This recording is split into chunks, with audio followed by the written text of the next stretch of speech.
Buenas noches. Estamos y llegamos al diagrama 118 en la última conferencia. Y bueno, el príncipe Siddhartha creció en el palacio viviendo una vida de hedonismo. Abandonó y renunció su vida mundana en búsqueda de la espiritualidad. Entonces empezó su camino como en la vida monástica. Practicó primero meditación profundo y para concentración de estado de no forma, que él abandonó después de haberlo logrado, entendiendo que no ayuda a cortar las aflicciones internas, que son codicia, ira e ignorancia.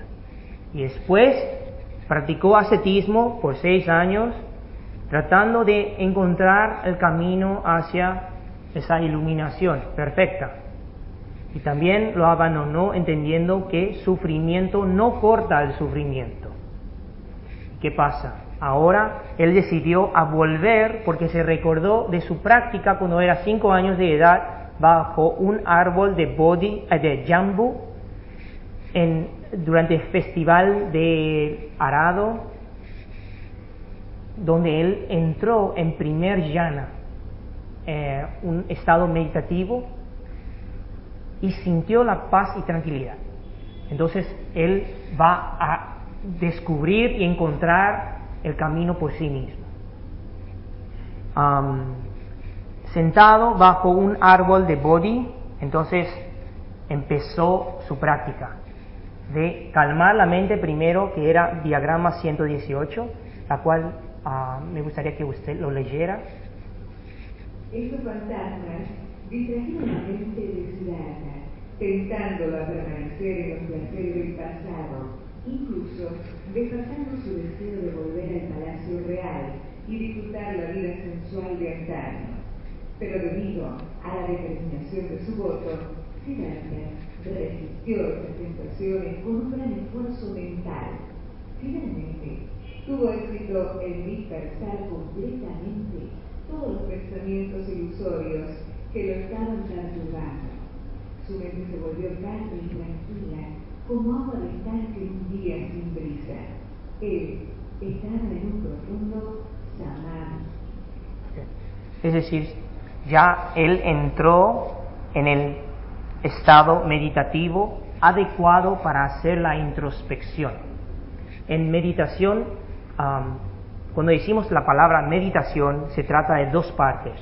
Primero es calmar la mente, enfocar la mente y usar esa energía para hacer la introspección interna del cuerpo, de la mente, de todo aspecto del yo. Entonces entró al primer jhana, segundo jhana, tercero jhana y cuarto jhana. Ahora, con su mente en total ecuanimidad, ¿qué hace? Él, con esa mente concentrada, pura y lúcida, empieza a hacer una introspección, la cual va a explicar en diagrama 119. Vamos a leer eso. En la tranquilidad del samadhi, Siddhartha buscó y observó mentalmente, tratando de encontrar el origen de su propia vida.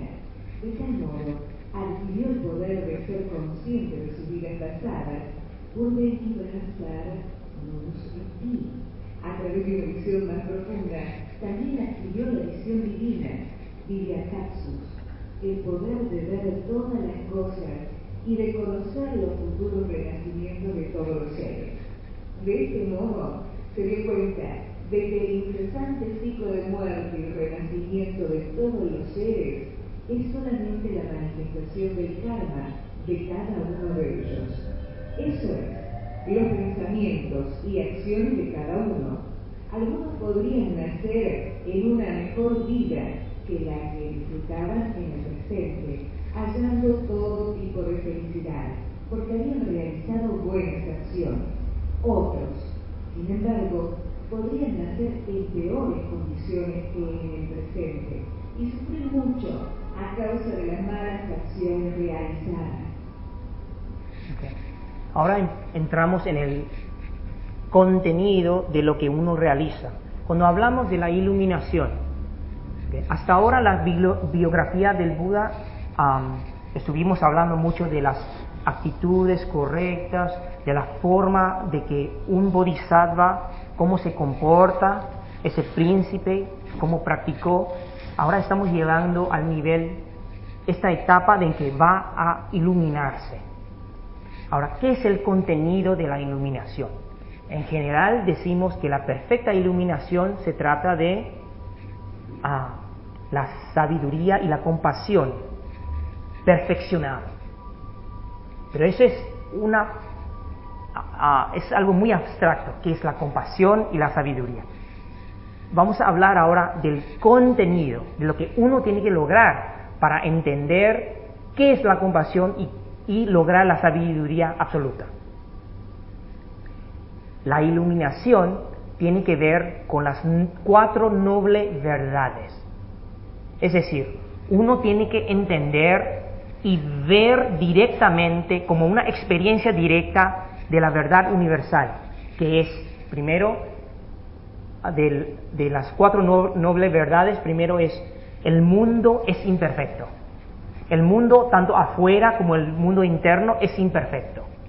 Segundo, la origen de esa imperfección surge de algo, de nuestra codicia, ira e ignorancia.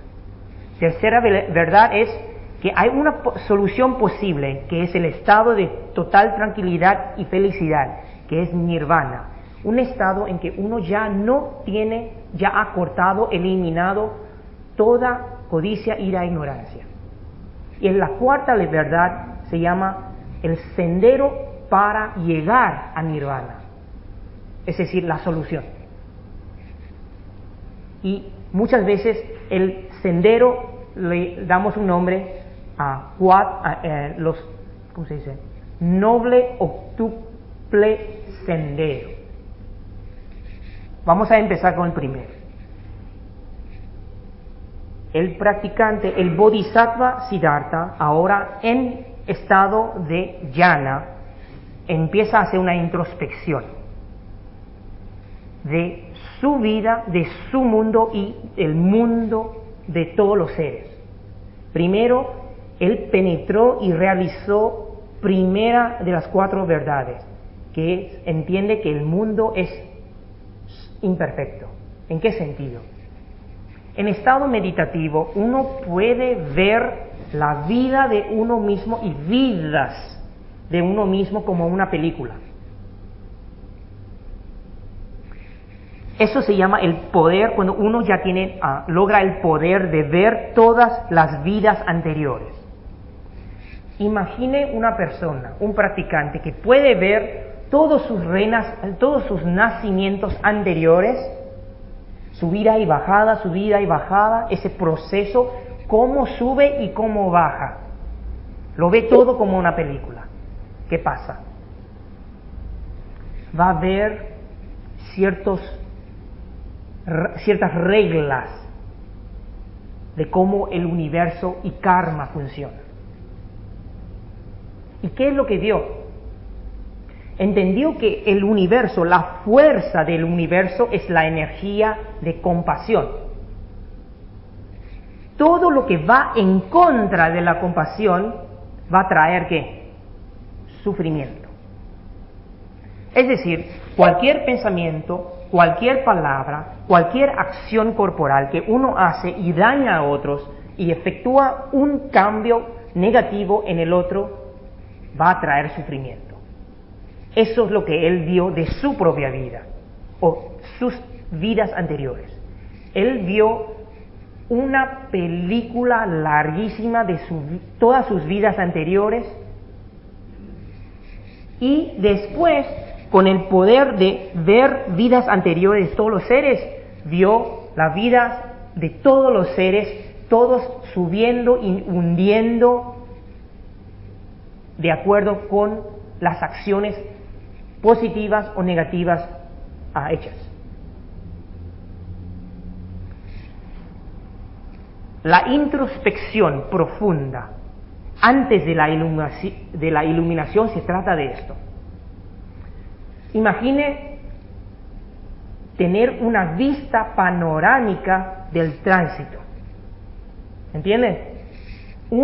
Si uno está manejando dentro de un coche, dentro de la ciudad, en una calle, ¿qué uno ve? El punto de uno mismo. Pero ¿qué pasa si uno está con un helicóptero y mirando la ciudad? Todas las luces, semáforos, todas las reglas, y uno ve panorámicamente todo lo que está sucediendo. ¿Qué pasa?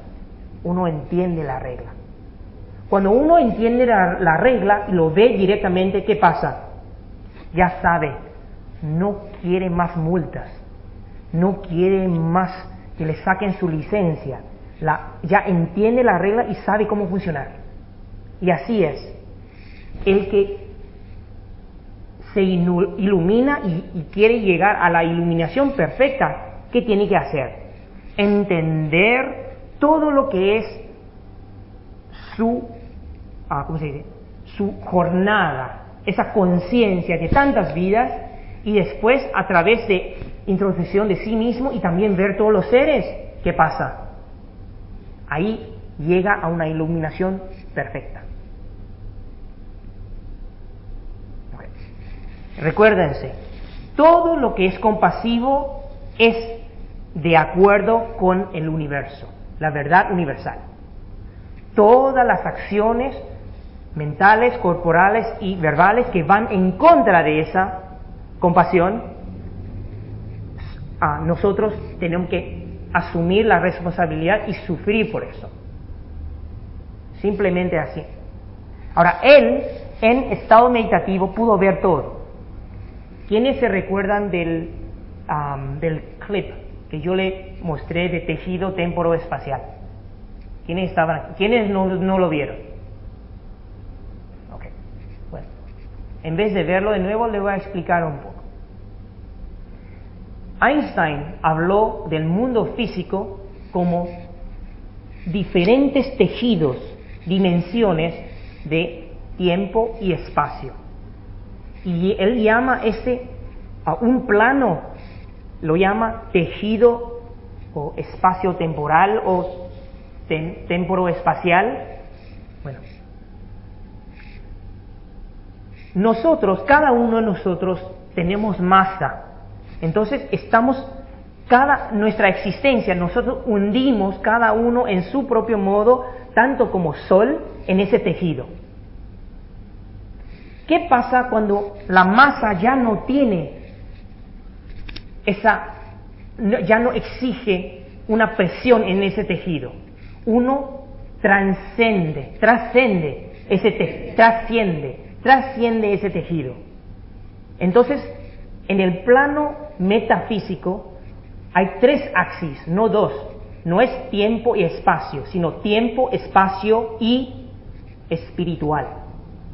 En ese espacio, cuando uno logra entender todas las reglas, y la regla lo llama a otro nombre que le damos, que es Sunyata, la regla universal es Sunyata, uno realiza esa regla, entonces ya no comete cualquier acción verbal, mental o corporal que daña a los otros seres. ¿Qué pasa? Se convierte parte de esa energía de compasión universal. Ya no hay un lugar donde uno existe o no existe. Uno es el universo. Ahora, el Buda, o todavía no Buda, el diagrama 120 es Buda. 119 todavía es Bodhisattva Siddhartha, ya empieza a ver, vio todas sus vidas pasadas como una película. Y vio la película de todos los seres. Es decir, ya empieza a ver, trascender fuera de ese tejido temporo, espacio espiritual, ya ve todo y entiende. Todo. Okay. Decimos que se llama una experiencia directa de surgimiento condicionado. Quiero explicar qué es surgimiento condicionado. Hoy la conferencia, porque se trata de su iluminación, es mucho más pesado que las otras conferencias. No hay muchos chistes para hacer en esta conferencia, es muy serio. Okay. Entonces tiene que aguantar. Y si alguien empieza a dormir, yo voy a bajar y hablar al lado tuyo, porque tengo ese corbatero. Ok, aquí. Vamos al próximo, porque quiero hablar del proceso de conocimiento. Ese es el proceso de conocimiento del humano, la experiencia humana. ¿Ok? ¿Cómo nosotros reconocemos algo o conocemos algo? Ojo, que se llama facultad visual, objeto o forma, materia, y conciencia visual. Tres cosas, esos tres, objeto, facultad y conciencia, se llaman los tres factores de conocimiento. Estos tres tienen que ser al mismo tiempo, en el mismo punto de la coordenada de tejido temporoespacial, para que nosotros reconocemos algo. ¿Qué quiere decir eso? Yo veo el objeto, surge, la conciencia visual registra, ahí hay conocimiento. ¿Qué pasa si cierro mis ojos? Tengo ojo todavía, facultad de ojo existe, pero no hay luz, falta condiciones. Aunque hay un objeto ahí adelante, yo no puedo verlo. Aunque hay conciencia visual, no puedo registrar a través del medio de los ojos y registrar ese objeto, ¿no? Es decir, cuando esos tres factores falta un factor, ya no hay conocimiento. Nosotros vemos todos los días, ¿reconocemos todo o no? No. Muchas cosas están en foco y fuera de foco. Las cosas que están fuera de foco ni lo registramos en nuestra memoria. La conciencia visual ni siquiera lo capta. ¿Cuántas veces vemos algo y, ¿le viste a este? No, había mucha gente.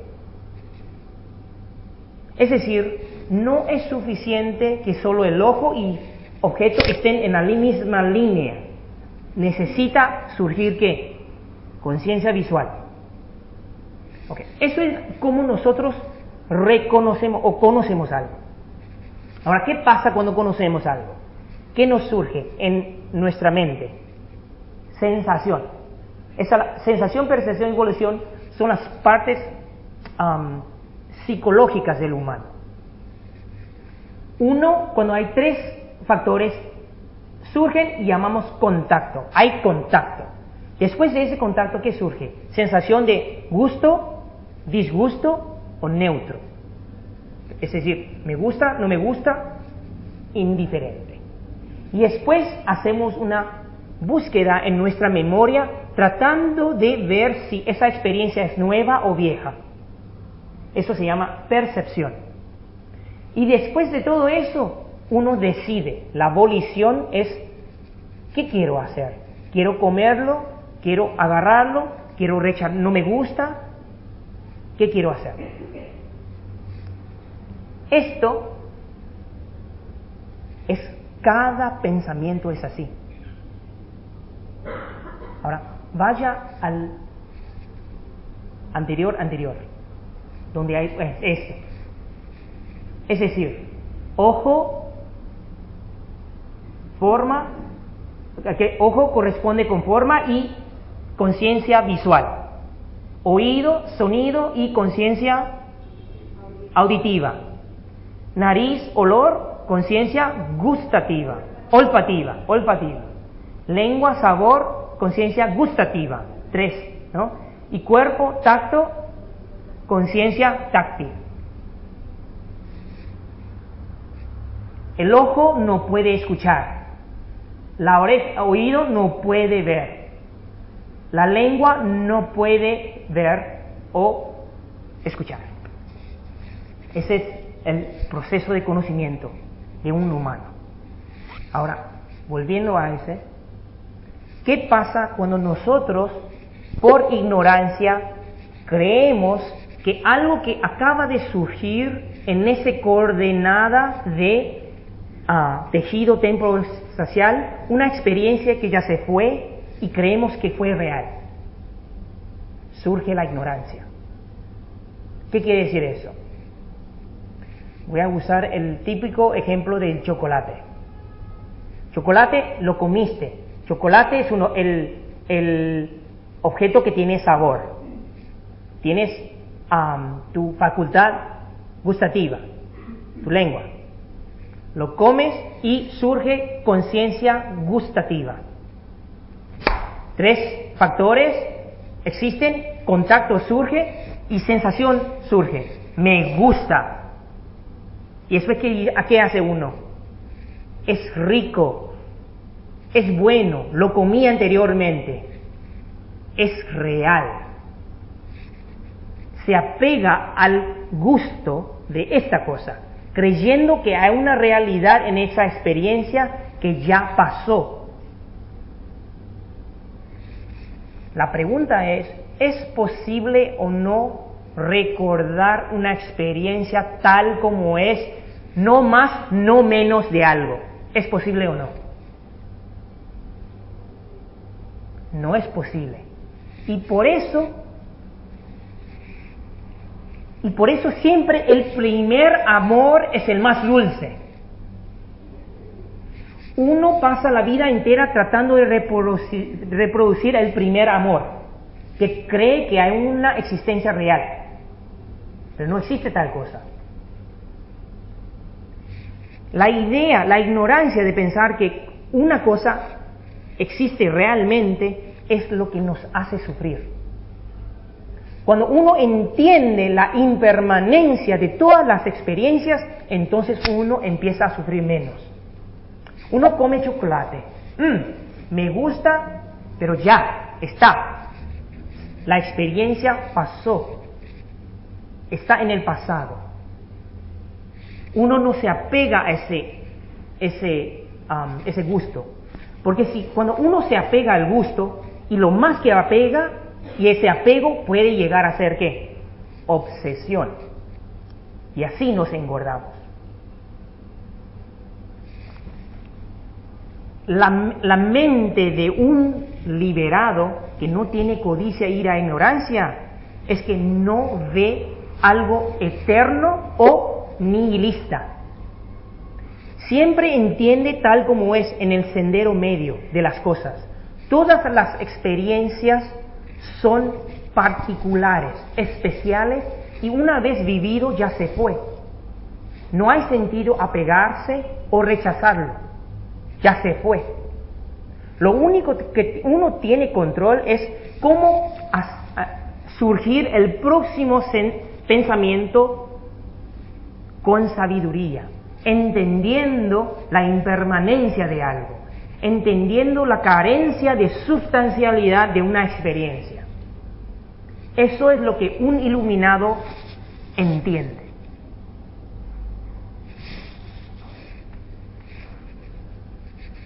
Cuando sensación, percepción, volición surge, ¿qué pasa? Usualmente la ignorancia surge detrás de todo esto, pensando que esa experiencia es real o que esa experiencia ni siquiera sucedió. La visión nihilista es otro extremo. Entonces, ¿qué pasa cuando uno cree que algo es real? Entonces empieza el deseo, apego, y esa crea una fuerza kármica que es como una fuerza que nos empuja hacia el próximo renacimiento, que se llama existencia futura, y ahí, al fin de nuestra vida, renacemos en otra existencia, otro plano, y después llegamos a la muerte y sufrimiento. Ese se llama 12 eslabones de surgimiento condicionado. Y no es un círculo. Usualmente cuando hablan de renacimiento lo hacen como un círculo. La verdad no es un círculo, es un espiral. Y es una espiral algo parecido al DNA. ¿Aquí se dice DNA? ADN. Es como una espiral de ADN, como helix. ¿Por qué?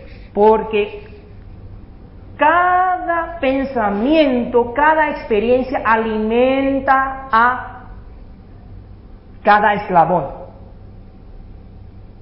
Entonces, ¿qué pasa? Esa espiral que no tiene un comienzo o ni siquiera un fin, sigue sufriendo o viviendo, pasando en la ignorancia. El iluminado entiende ese proceso y puede tener objetividad. Entonces no le surge la ignorancia y empieza a romper la cadena de esa existencia. Y cuando rompe la cadena, entonces ya no exige un peso en ese tejido temporo-espacial espiritual. El próximo. Las experiencias pasadas, la ignorancia y volición, son las dos causas de nacimiento. Entonces, desde ahí, conciencia, nombre y forma, 6 sentidos, contacto, sensación, estos son 5 efectos en el presente. Es decir, a causa de ignorancia y volición del pasado, nosotros tenemos ahora esos 5 efectos. Y de esto, de lo del presente, y a través de nuestra, ¿cómo se llama? Hábitos, acciones presentes, deseando, apegando y queriendo extender esa existencia, entonces se convierte en una fuerza kármica que es existencia futura. Y estas 3 son causas que llevan a nosotros al próximo renacimiento, que es la vida que viene, la vida futura, que es nacimiento, vejez y muerte. Entonces, estos 12, causa, efecto, efecto, causa, causa, efecto. Pasado, presente, futuro. Si lo quieres visualizar en 3 dimensiones, es como un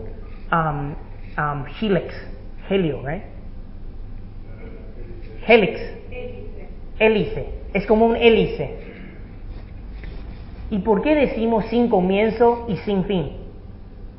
Sin comienzo porque el comienzo solo existe cuando hay un punto fijo.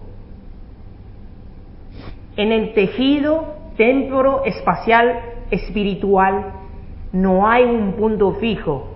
Es nada más, cada punto en sí mismo es particular. Es una continuación del anterior. Pero hasta que no hay un punto fijo para decir, este es el comienzo, ese comienzo ya se fue. ¿Entiende? No sé si entienden, pero voy a tratar de explicarlo. Mira, es muy confuso esta conferencia, pero si lo entienden ya, van a iluminarse enseguida. ¿Qué quiero decir? Que en tejido temporo espacial espiritual no existe un comienzo ni fin, porque cada coordenada es particular. Ahora, ¿cómo yo sé que es oeste? Tengo que estar parado ¿dónde? Este. ¿Cómo sé el norte?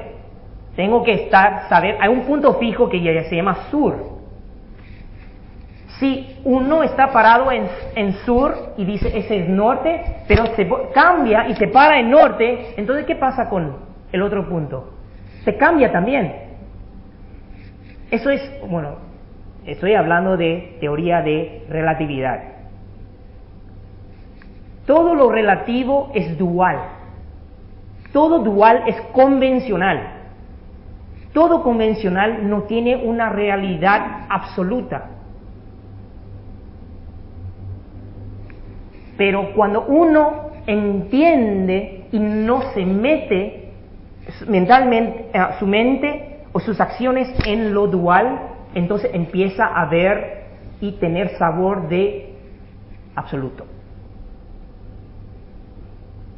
Bueno, entonces, diagrama 119, ya puede ir ahí, ya. Con el poder de introspección y que desarrolló, que pudo ver todas sus vidas anteriores, entendió la regla cómo funciona para él. Y después, con el poder de ver todas las vidas anteriores de los seres, vio la regla de todos los seres, que es la misma regla de sus propias vidas. Esa regla, si le tengo que dar un nombre, se llama la regla de no yo, no ego. El otro nombre que le damos es Suñata, que leemos en Sutra de la esencia de Prajnaparamita. ¿Okay? Las preguntas lo dejamos para después, ya. Porque así va a confundir aún más. Okay. Bueno, diagrama 120, por favor. Finalmente, observó que la causa última de girar la rueda de renacimiento y muerte en el vasto océano del sufrimiento mundano en el que están involucradas la humanidad y todos los otros seres es la ignorancia, moa, y el apego a los placeres transitorios e ilusorios. Y para aquellos que estén dispuestos a permanecer en el ciclo de muerte y renacimiento, hay solo una vía de escape, esto es, por la completa destrucción o eliminación de todos los deseos lujuriosos. Así, Siddhartha adquirió Adrabhastaya, la extinción de las impurezas. Supo que se había liberado a él mismo de todas las pasiones e ilusiones, que había descubierto la causa y el método de eliminación de todo sufrimiento. Este fue el gran evento que ocurrió antes del amanecer del día de luna llena del mes Visakha. Siddhartha Gautama, del clan Sakya, a la edad de 35 años, alcanzó la suprema iluminación y se convirtió en Buda bajo el árbol Bodhi a la orilla del río Narayanjana. Desde entonces, el mundo poseyó una lámpara brillante. El tercer poder que él desarrolló a través de la introspección se llama poder de la eliminación de todas las aflicciones. Es decir, él pudo cortar toda su codicia, ira e ignorancia. ¿Por qué? Porque él ya entendió cómo funciona la regla, la verdad universal. Él vio directamente cómo es, de sí mismo y todos los seres. Y ahí corta toda su codicia, ira e ignorancia, y ahí llamamos la iluminación perfecta. Desde diagrama 91, cuando en diagrama 90 él renunció a la vida mundana y empezó su vida monástica. Hasta ahora, 120, él llega a su perfecta iluminación. Es decir, en este diagrama él realizó el estado de nirvana, estado de total tranquilidad, felicidad y paz, y ya no tiene ningún sufrimiento. Ese estado, tal como nosotros recitamos al principio, cuando el Bodhisattva Avalokiteshvara cultivaba la profunda Prajnaparamita, percibió con claridad que los 5 agregados son suña y trascendió todo sufrimiento y dificultad. El príncipe Siddhartha, a través de su práctica, llegó y entendió que los 5 agregados son suña y trascendió todo sufrimiento y dificultad. Y ya no sufre más. El otro trozo que teníamos, no está bien. El bodhisattva, acogiéndose a Prajnaparamita, vive con la mente libre de obstáculos. Sin obstáculos, él no siente temor, ha abandonado las visiones erróneas y las ilusiones, tiene al nirvana como meta final. Ahora, el Buda iluminado ya llegó a ese meta final. No hay más temor o sufrimiento, porque entendió y realizó suñata en su totalidad. Eso es lo que él logró, entendió la regla, la verdad universal que nos rodea y también que somos. Entender eso es encontrar y llegar al final de la búsqueda. Ya está.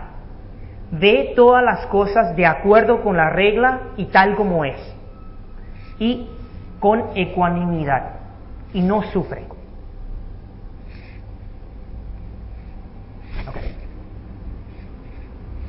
Habiendo alcanzado la suprema iluminación y liberado de todo el sufrimiento del mundo, Buda se mantuvo contento en la felicidad del nirvana, es decir, de la felicidad de someter a todas las pasiones y liberarse de todo sufrimiento.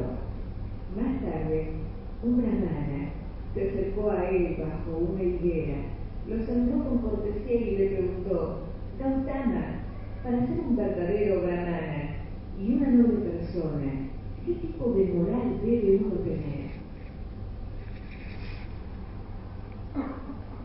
En diagrama 120 ya alcanzó la perfecta iluminación. El Buda, el título de la realización más alta, postdoctorado de espiritualidad, Buddha, el despierto, el iluminado. Lo que él realizó, y él dijo claramente que él no lo creó, no creó la verdad, no lo inventó, sino meramente lo descubrió. Y si él puede descubrirlo a través de los métodos que él ofrece, nosotros también podemos llegar a esa perfección, a esa iluminación. Okay. A partir de que el momento que él realizó la verdad universal, entonces ¿qué empieza en su camino? La enseñanza. La palabra religión en chino es zhong jiao. Tiene dos ideogramas, dos caracteres. Zhong quiere decir el que realizó o alguien que realizó la verdad. Jiao quiere decir el que enseña esa verdad a otros. En chino, religión tiene ese significado. No está basado, es decir, está basado en realización de una cosa y enseñarlo a otros. No es la religión en el contexto budista, no es una cosa, una institución que depende de otra persona. La religión en budismo es una búsqueda espiritual, una introspección de uno mismo, y uno tiene que realizar eso y no otro. Y nadie te puede regalar, vender la espiritualidad. Tiene que ser logrado uno mismo, realizado uno mismo. Eso es el sentido, la palabra religión en chino y tanto como en budismo. Eso es el significado. Ahora, él, llegando a esa perfecta iluminación, él está disfrutando la paz y tranquilidad de nirvana, ese estado. Y le vienen a preguntar, un brahmana, como viendo que él tiene esa luz que irradia, y le pregunta: ¿y qué puedo hacer para ser una persona mejor, más ética, como en mi práctica. Esencialmente lo que le estaba preguntando es cómo hacer la práctica espiritual. Le preguntaba por la característica de una persona en la búsqueda. Okay. Diagrama 122, por favor.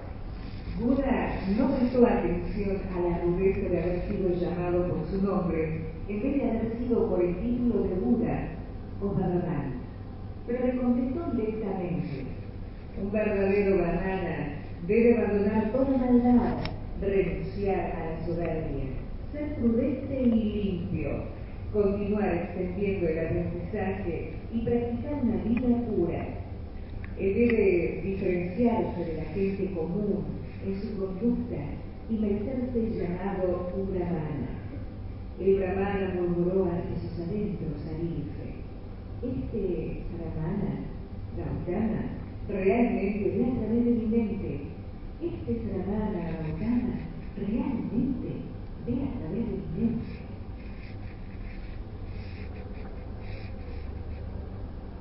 Ese brahmana que vino a preguntar al Buda cómo hacer la práctica, vino ya con una actitud, no de respeto. La verdad es con falta de respeto. Pero el Buda le respondió lo mismo y hizo una lista de 6 cosas. ¿Qué es un practicante real? Tiene que hacer. Tiene que abandonar toda maldad dentro de uno mismo. Segundo, abandonar la soberbia y arrogancia. Nosotros, en la búsqueda espiritual, tenemos que hacer la misma cosa. Primero, abandonar toda maldad dentro de nosotros. Abandonar quiere decir no estar de acuerdo, no justificar nuestra codicia o nuestra ira. Entender algo, pero todavía no puede lograrlo, está bien, pero no justificarlo. Justificarlo quiere decir, le surge un pensamiento de herir o dañar al otro, pero uno dice: no importa, está bien, porque ese lo merece. Eso es justificar. Pero si uno toma una objetividad y piensa: mira, él hizo algo malo, pero yo no tengo que hacer la misma cosa, porque el odio no corta odio. El odio no puede eliminar odio, aumenta el odio nada más. Entonces si le surge un sentimiento de ira, ¿qué hace uno? No, yo no voy a meter en el mismo juego como el otro. Y ahí se controla. Y de poco a poco uno va entendiendo que la mejor forma de ver todo es con compasión. Todos los asuntos, todas las personas. Negatividad surge, uno tiene que generar positividad. Uno entiende negatividad tal como es, no tampoco justificando la negatividad. Por ejemplo, ¿qué es justificar la negatividad? Es tal país, hay tantos que roban a la gente. Pero este está mejor, este roba menos. No, robar es robar, dañar es dañar. No justificar eso, pero entendiendo que hay una diferencia de grado. Y porque uno cuando empieza a justificar un acto incorrecto, uno está inculcando visión incorrecta y empieza a ver todas las cosas con anteojo de color. Entonces, cuando tiene que hacer una introspección de acción de uno mismo, uno también se autojustifica. Entonces es difícil de salir del ciclo vicioso. Okay. Abandonar toda maldad dentro de uno mismo. Segundo, abandonar la soberbia y arrogancia. Yo ya dije categóricamente, si existe esta palabra, que punto final, el mayor enemigo de la meditación es la arrogancia. Yo medito. Yo soy un meditador. Ya se fue. La batalla perdida. El ego inflado y ya no está meditando. Porque eso ya va en contra de la compasión. Lo que uno tiene que entender es cuando uno está calmando la mente o haciendo la introspección es estoy tratando de purificar mi mente. Y cuando uno lo está haciendo bien, ¿qué surge? Surge una paz, una felicidad. Y también ¿sabe qué surge? Compasión. Uno empieza a tomar esa regla, a medir a uno mismo mucho más exigente con uno mismo que otros. Y de poco a poco ya no está en el juego de medir a los otros, sino que uno solo exige a uno mismo. Y a través de exigencia de uno mismo, ¿sabe qué crea? Crea una energía muy positiva, compasiva, y los otros empiezan a emular, a querer ser parte de ese cambio. Desarrollar actitudes de prudencia y cautela, es decir, en cuanto a las acciones mentales, corporales y verbales. Uno antes de hablar, y voy a usar hablar como un ejemplo, antes de hablar, pensarlo primero. Nosotros largamos palabras como diarrea. Eso es lo que mi maestro siempre dice.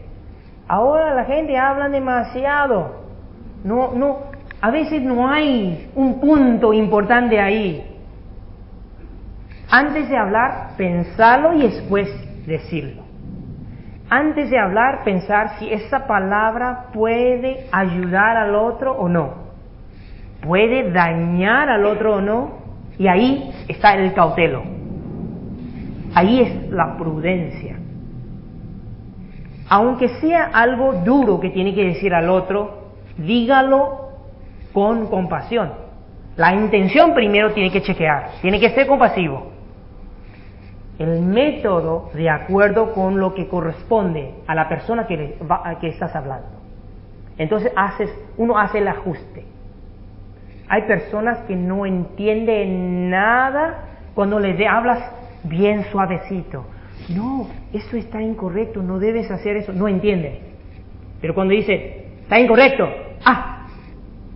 le choca, le impacta y entiende. Depende de la persona. Uno ajusta su método. 4. Deshacerse de las impurezas. De nuevo, esas impurezas se está hablando de aflicciones que tienen que ver, que corresponden a codicia, ira e ignorancia.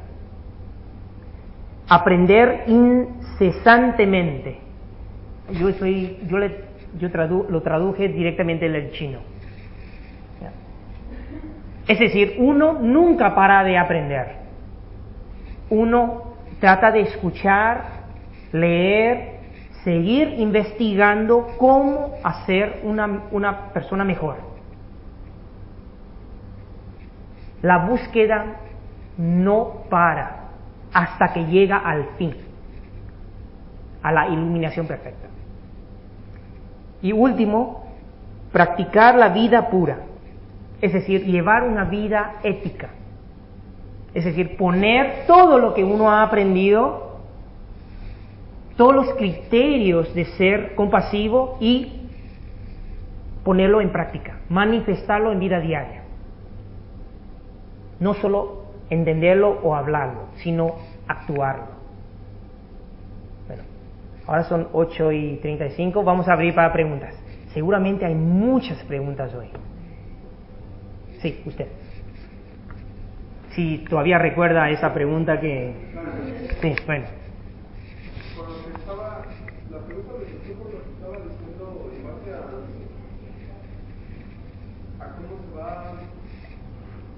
cómo se va formando Esa cadena de... la cadena máximo. Sí.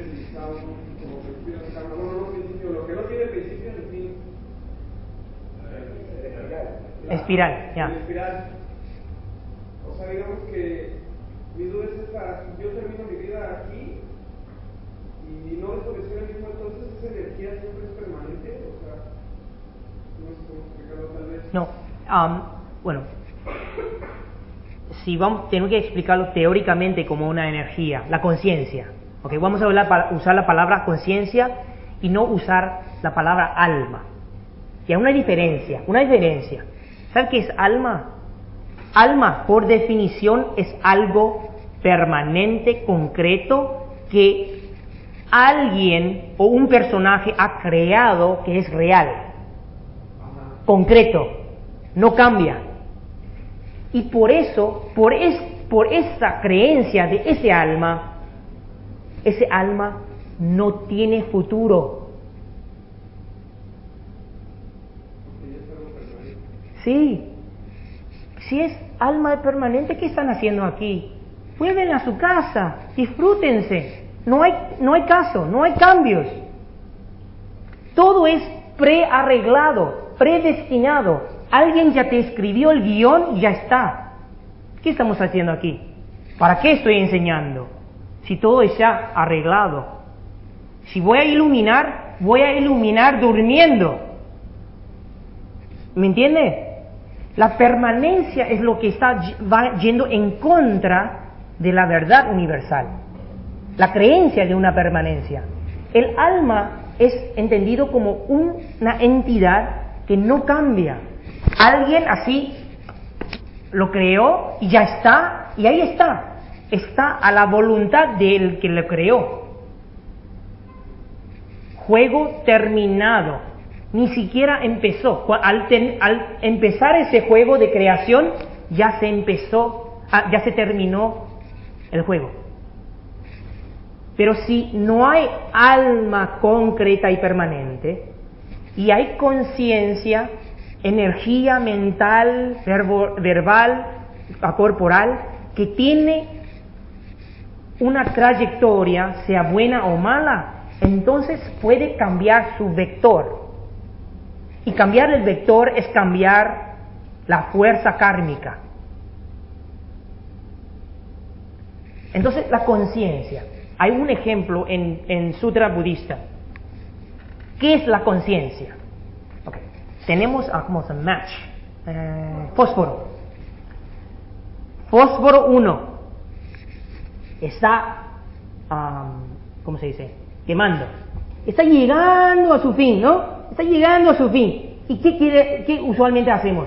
Sacamos otro fósforo y le pasamos fuego a este fósforo, segundo. ¿Ok? Y después, eso es lo que Federico le digo, tenemos que hacer hacer animación de esto. Y no, yo sufro, porque solo tengo 2 manos y necesito otro fósforo aquí. Bueno, el segundo fósforo, cuando está acabando, nacimiento es al principio y está llegando a su final, entonces ese fósforo pasa a tercer fósforo, el cuarto, el quinto, el sexto. Ahora, ¿entienden ese parábola, esa metáfora? Mi pregunta ahora empieza. ¿El primer fósforo es el mismo que el segundo o no? No. ¿Oh? ¿Flama es la misma? No. Pero flama es totalmente no relacionado al primero. Está relacionado. Relacionado, pero no lo mismo. Porque siempre está en estado de cambio. ¿Entiendes? El fuego pasa de un fósforo al otro, pero nunca es ya no es el mismo fósforo. Y tampoco es la misma flama, no es la misma flama, pero está relacionado. Esa es la conciencia. Ahora, la idea es que cada vez que uno está quemando esa flama, lo vivimos con resplendor. Ese resplendor de flama se llama compasión. Si uno vive más compasivo, y compasión está basado en la sabiduría, entonces esa flama tiene su sentido, puede irradiar a los otros. Y cuando esa flama pasa de un fósforo al otro, va a ser más y más resplandente. ¡Oh, qué horror!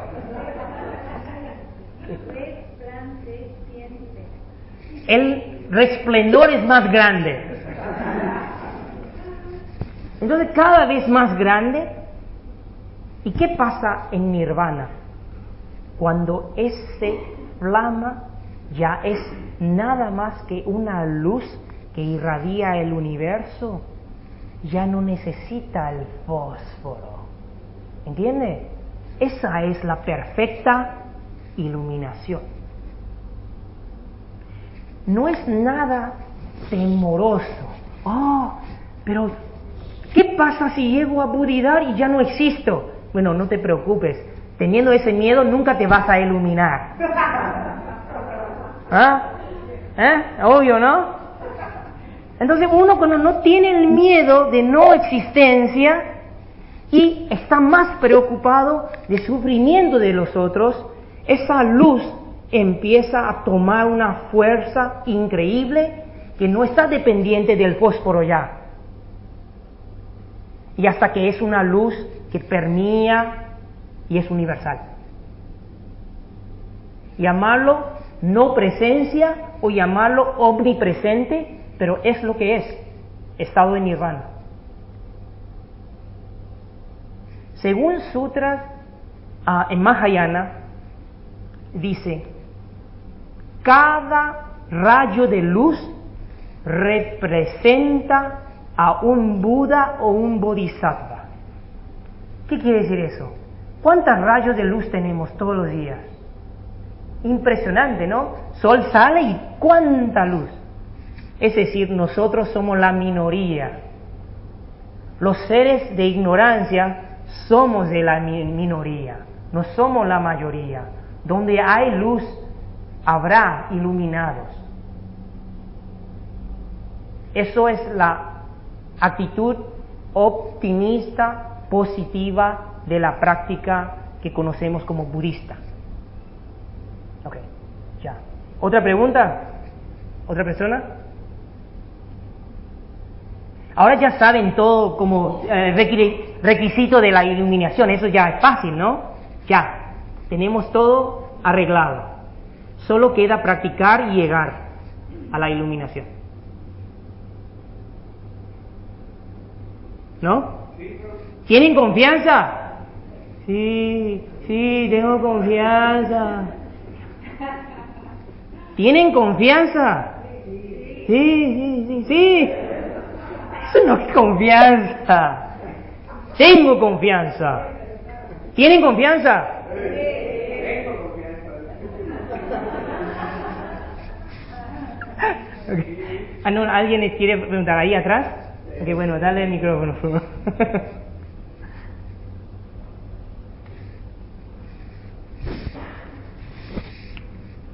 Nuevamente, para fijar conocimientos, entonces, ¿cuál sería la verdad universal? La verdad universal, si tenemos que darle un nombre, se llama Suñata, también conocido como no yo, no ego, no substancialidad. Si es que tenemos que darle un nombre.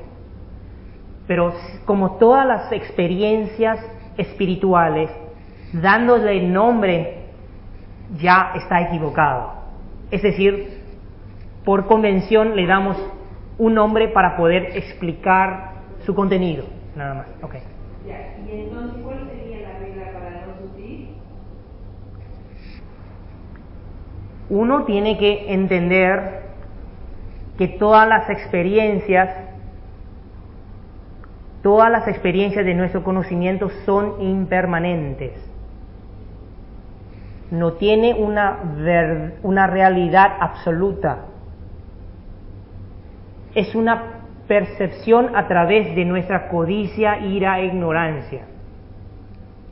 Entonces, la forma de cortar la codicia, ira e ignorancia es entender la impermanencia de cada experiencia y no hacer acciones que corresponden a codicia, ira e ignorancia.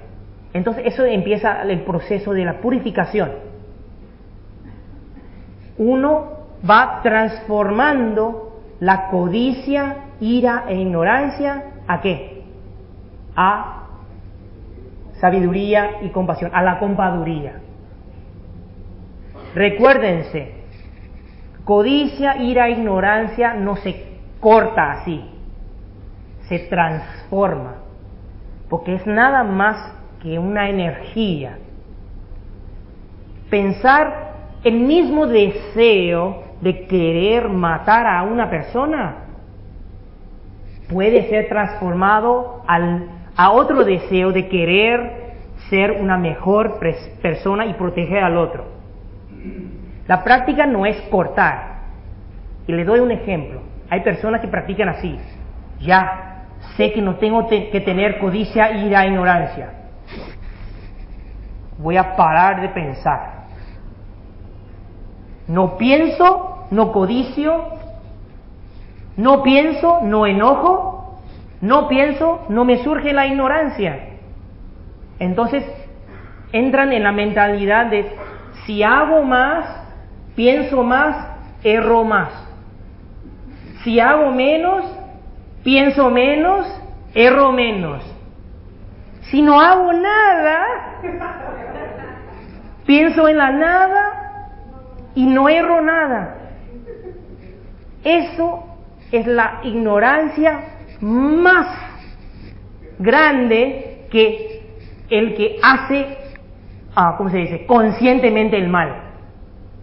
¿Entiende? Alguien que va a hacer algo mal porque sabe es mal, por lo menos sabe que es malo y está haciéndolo. Solo tiene que cambiar su actitud y no querer hacer eso, ya cambia. El otro, por ignorancia, cree que haciendo nada es mejor que haciendo algo. Es peor. Y bueno, proceso de purificación, ahí está. Entonces, ¿pero cómo reducir y transformar la codicia, ira e ignorancia? Bueno, tienen que seguir escuchando las conferencias, aplicando los ejemplos de cómo comer el chocolate en tu vida diaria, cómo enfrentar alimento, cómo ver tus necesidades básicas, cómo ver tus 10 corbatas cuando solo necesitas 1, 2 o 3 o 4 y aplicarlo en la vida diaria. Ya. Okay. ¿Sí? Una última pregunta, sí. A mí me han dicho, muchos maestros llegan a la iluminación, o sea, la iluminación no es algo preparado, que yo solo estudio tanto y me ilumino. Hay maestros que llegan a la iluminación como algo espontáneo. Ok, hay una regla. Todo espontáneo que creemos que es espontáneo ocurren a través de mucho trabajo preparativa anteriormente. Entonces, ¿qué es espontáneo? Nada espontáneo. El hecho que Buda Shakyamuni llegó a la iluminación perfecta en esa vida 2500 años antes, ya tuvo muchas vidas de preparativos. Cuando nosotros vemos a alguien de alto nivel, que nacen de alto nivel, que actúan, un bebé que actúa diferente, un chico que actúa diferente, Un individuo que tiene una disposición alta es debido al trabajo ya hecho anteriormente. Ahora, si nosotros nos ponemos a hacer nuestro trabajo, a entrenar nuestra mente, a purificar nuestra mente, entonces sí, va a llegar ese momento también, porque es causa y efecto. La purificación es un proceso nada más. Ahora, el que quiere iluminarse pronto, nunca se va a iluminar. Porque la iluminación no es un apego. La iluminación perfecta es un objetivo, y una vez que uno sabe el objetivo, se concentra en los pies ahora. No está así.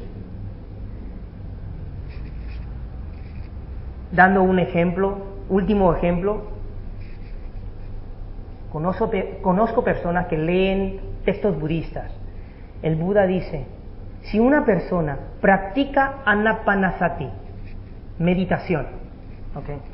En términos general, atención en la respiración, practica por 7 días, o 7 meses, o 7 años, van a llegar al estado de liberación.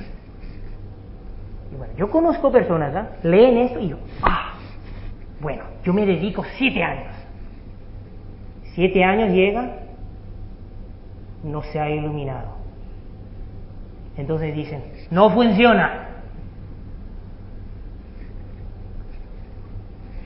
El practicante espiritual, si entiende cómo funciona el proceso de purificación y si entiende cómo funciona cada experiencia es nada más que una coordenada en el tejido temporoespacial espiritual, pierde sentido el tiempo.